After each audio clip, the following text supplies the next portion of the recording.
All right, before we get started, let me just say one thing and get it out of the way. The number one mistake that I see so many people making is boom.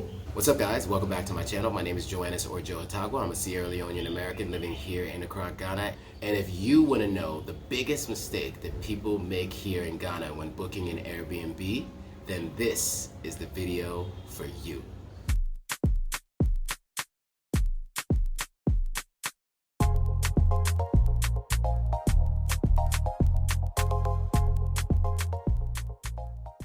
Cool, so I'm meeting up my good friend Kels. I'm gonna start with giving you a couple of tips from inside of the Airbnb. Then we're gonna sit down and Kels is gonna give you a really good tip, and then we're gonna close it out.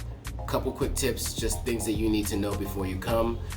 Make sure that you follow these tips. Make sure you don't get kicked out of an Airbnb, because that is something that I've seen happen to people as well. So, without further ado, let's get right into it.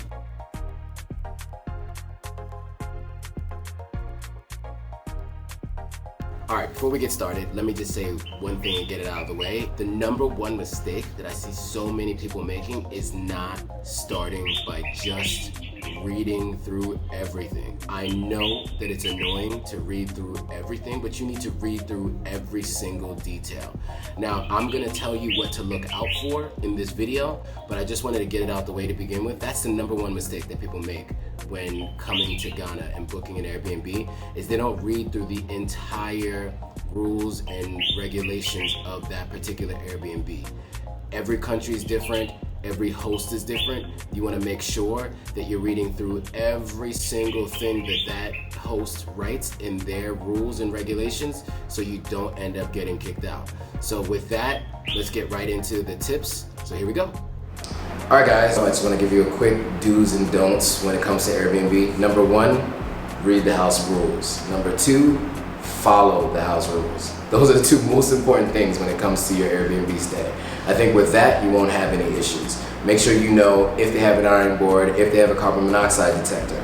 You want to know if you're allowed to have guests. You want to know if you're allowed to have a party. Those things are all really important, because what you don't want to do is violate those rules and get kicked out or get a bad review. When you are selecting an Airbnb, make sure you talk to the host first before you book the Airbnb. It gives you an opportunity to get a chance to get to know them a little bit. They can give you any thoughts and ideas about what you should and shouldn't be doing. And of course, when it comes to Accra, there are certain areas where addresses just don't show up on GPS. So you're gonna need to talk to the host and have the host information so that they can give you directions for how to get stuff shipped or how to get to the destination.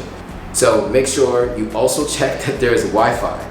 So you want to make sure that they have Wi-Fi, the Wi-Fi password, and you have all that as soon as you get here, so that you can get online as soon as necessary, and so you can go about doing what you do. My boy Joe. Yes, sir. Your boy Kels. A couple of things we do want you to know. It's very important to do some research before you go somewhere. You know, it's going to be your living quarters for the next X amount of days. You know, do a little bit of research before you get here, so you don't feel short-handed when you do arrive to your destination. Yeah, and I would say that's going to be the difference between a great trip and a miserable trip, right? If you don't know what you're getting yourself into, that's just one added worry that you have, where you can't really focus on what you came to do when you came to Accra. So it's really important to understand what the place is going to be like where you're staying.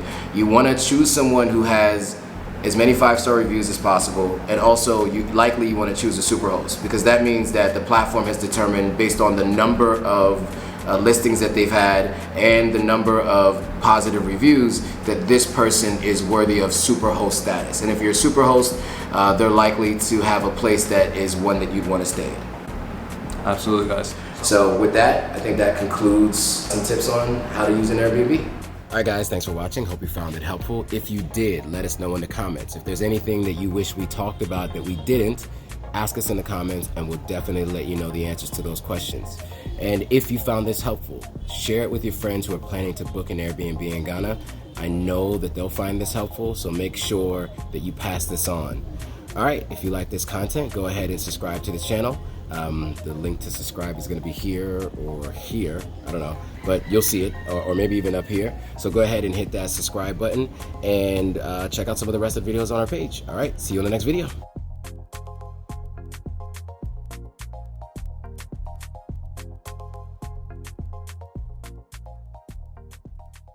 Hey guys, a Once again, thank you for watching this video on YouTube.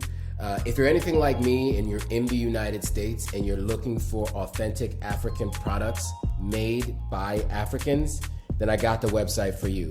I created this website, Authentic African, specifically for people like you and I who are looking for products made by Africans on the continent of Africa, but it's really hard to find in the US. As you all know, I'm in Africa at the moment, and so that allows me to find these authentic African products in person.